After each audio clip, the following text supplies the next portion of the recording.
Good evening, all. So, yeah, this guy still wants United, even though the Glazers could be messing him about, which I think they are. I think they're just messing this guy around and just trying to increase the value of United.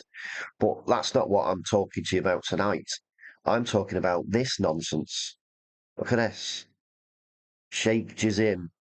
Jassim's Ole Gunnar Solskjaer plan.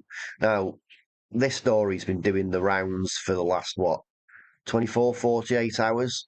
But I'll tell you, this is just a regurgitated story from a few months ago. And all this is really about is how Sheikh Jassim is prepared to bring more United heroes, legends, whatever you want to call them, from the past back to the club, um, and put them in different roles. Now, Jassim himself, or this has not mentioned Ole Gunnar Solskjaer. No names have been mentioned. So it's an absolute joke of a story that the likes of the Daily Mirror, the Star, and the Manchester Evening News, and so on and so forth, are kind of clickbaiting us. This is purely clickbait. Because if you think about it, the way it's worded, that title, I mean, Ole Gunnar Solskjaer is an ex-manager. Yeah, a ex-manager with he's a legend as well. I mean, let's not get away from that. I think he's an absolute legend of a player. But as a manager, he was a failure. 3 years, no trophies. And that alone speaks loads of the fact that we don't want him back as a manager at the club. So the fact that the Daily Mirror and others are putting out this kind of garbage um, tells where the state of the stories are. That United are a joke. United are an utter joke. And these kind of joke pieces, but that's all it is. You can't tell me reputable journalism um, is suggesting that Ole Gunnar Solskjaer is part of Sheikh Jassim's plan for the future. I mean, he might be. I mean, the 9-2 Foundation and so on. They might offer him, an ambassadorial role. I mean, likes of Brian Robson and other ex-United players have such roles. But to indicate that, or give the idea that he could come back in some sort of sense, which initially makes you think, what, as a manager? No way. No way whatsoever is that going to happen. So, I mean, you can read tat like this. It's utter rubbish. Don't believe it. Utter nonsense. Another nonsense, well, it's not so much nonsense, but it's absolutely ridiculous. Ridiculous story. And this is ridiculous on the part of our club, because of Manchester United's absolutely the Glazers' recklessness with Manchester United is the fact that David De Gea could potentially leave our club. Now, I spoke about this yesterday in a video, but I feel like I've got to speak about it again because whilst I'm not an outright an outright David De Gea fanboy, I'm not. I'm just a fan of Man United, and I do believe that um, every player is replaceable. I don't want to see him leave just to save the Glazers a bob or two, a few quid. Because why reduce his contract? Why make him feel devalued? And open the door to potentially in moving to the Middle East. At the end of the day, that's what they've done. And who would blame a guy who's played over 500 games for our club over 11 years? Over 11 years he's been at our club. Why would you treat him so badly? And why now we're being linked with the likes of now? You've probably seen it, but it's another absolute joke. Jordan bloody Pickford. I just don't rate him. And then there is also talk that Jordan Henderson may step in. He's not of De Gea's standard. Jordan Pickford, although he might have a reasonably good international career, he's definitely not of the standard that David De Gea is. So all of those fans out there who've been calling for Ten Hag to sign a better goalkeeper, well, we're going to step backwards. You're going to end up wishing that David De Gea stayed. And for those of you who think David De Gea going and us relying on Jordan Henderson or Pickford is a good thing, I'm sorry, but you need your head read. You do. That's absolutely. I just don't get it. I mean, you tell me in the comments why going from David De Gea to Jordan Pickford or Henderson would be good for our club next season, be good for our chances of finishing in the top three again next season. I mean, Jordan Pickford, he's just been relegated with Everton. And Henderson, the only club that want him is Nottingham Forest. So surely, if they were any good, it wouldn't just be United or, showing any form of interest in them. Because ultimately, they're no good. I mean, Henderson's probably his level is Nottingham Forest. Pickford, well, his level was Everton. That's why, he was there for so long. People weren't clamouring at the door, clubs weren't clamouring at the door, offering them stupid money. And if you say that's the same for David De Gea, well, David De Gea was at one of the biggest clubs in the world on over 300 grand a week. And that's the level.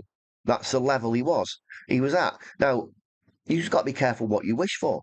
I mean, where's Ten Hag going to get money from to actually replace David De Gea?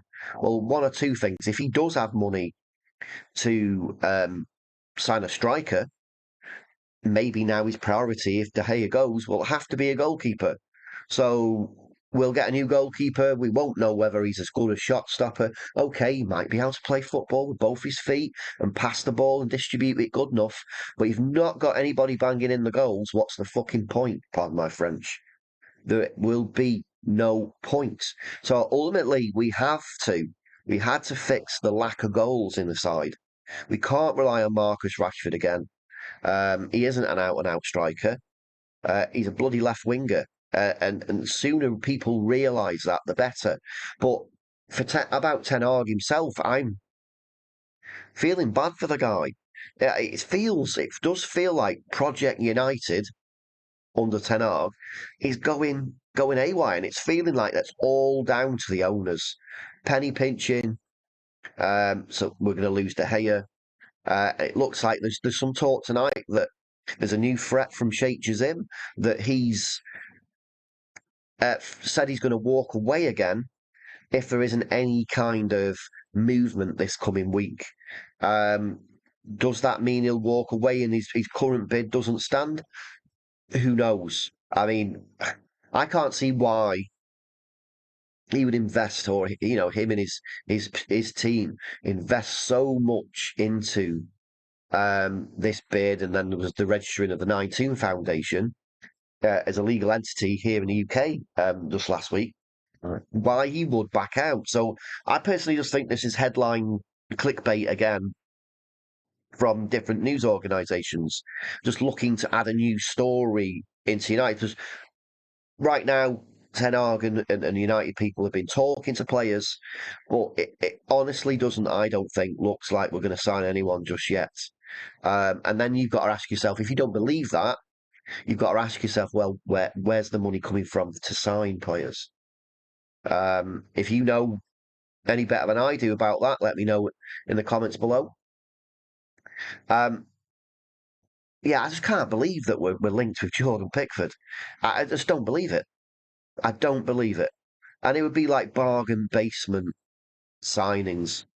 I mean, imagine a transfer window where Jordan Pickford, Rabiot, and then what Pickford going to cost? A fraction of what he may have cost last summer because of the relegation. Um, Rabiot on a free.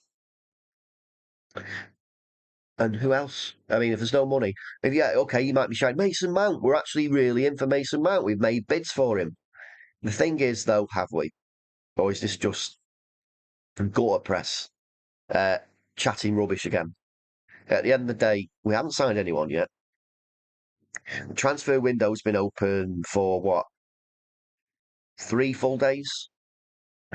Sorry, it's 4 full days now, and it just looks like another transfer window where United aren't going to do their business quickly, if we do any business whatsoever. And ultimately, it could mean next season we actually start. If De Gea leaves, we'll be starting the league, the Premier League, with a weakened side, not a stronger side. Because what you've got to remember is Ten Hag does have a lot of players to get rid of. So whilst they're not like kind of like quality in depth, what they are as they're still depth.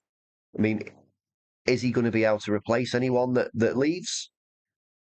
Who knows? Who knows? But it's looking like United are going through some dark times at the moment yet again, all down to the Glazers. And if everywhere you look online when you're looking for stories where looking for the latest news or whatever, it's all about the sale. It's all about the sale. And obviously, if you're looking for transfer news, and that you'll find it. But the sale of the club, and as I've mentioned, our transfer woes are linked, irrevocably linked. I just don't see where the positivity is coming from for Manchester United at the moment. And I really do feel for Eric Ten Hag because ultimately it does, and he does feel like he's going to get thrown under the bus. And I did a video about that a few weeks ago, and how the Glazers could throw Ten Hag under the bus. And what do I mean by that? Well, obviously, if we lose David De Gea in the window, we don't buy a striker. Um, we will start with a weakened squad. The Premier League with a new Premier League season with a weakened squad. And ultimately, what does that mean? That's going to affect results. So let's say we don't finish third and we don't win a cup next season. Say we finish fourth, fifth next season. Um, Rashford isn't banging in. He's not going to have a 31 goal season. Um, we crash out of the Champions League pretty early. Who will be to blame for that? It won't be the Glazers. It won't be the Glazers. Eric Ten Hag will be to blame.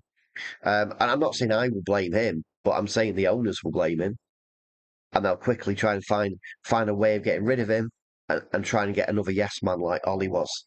So that's what I think could happen.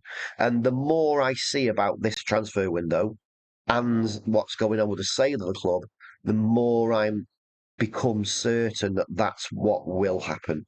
I mean, don't get me wrong, I don't want it to happen, and I hope that tomorrow morning we all wake up and we find out the Glazers have decided that Sheikh Jassim is that preferred bidder, or that the exclusivity talks, so those talks that were for talk to him, to Jassim alone, just him, about his bid and so on and so on, they actually come to fruition, that happens.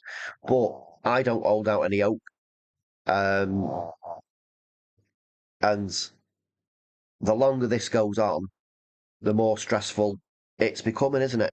I mean, ultimately, the Glazers are dragging fans, their staff, and I don't just mean the players, playing staff. I mean, like in the office staff, United employ around 800 people, and none of them know what's going on.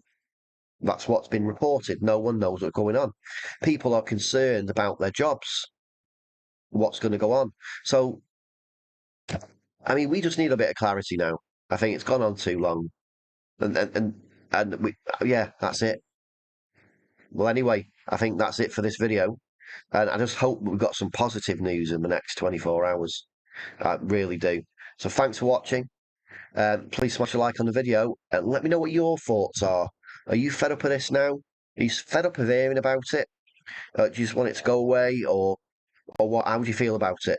Let me know in the comments below. Thanks for watching.